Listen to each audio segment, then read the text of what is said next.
මට දැනගන්න පුළුවන්ද ඇයි අද මේ රටපවුල ආවෙ දැම්මේ නැත්තේ කියලා?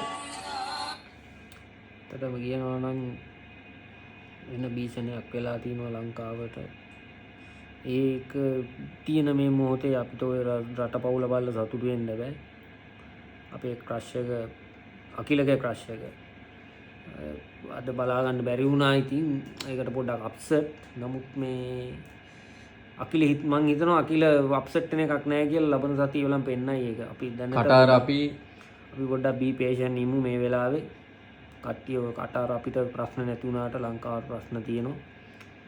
ඒකින්ද පුකොනෝදී දැන් ඉඳලා හැදියල්ලා ක්ලච් එක ගණයක් යනවා. යස්සේ බෑන්ස්ලා උත්තක් කරනවා.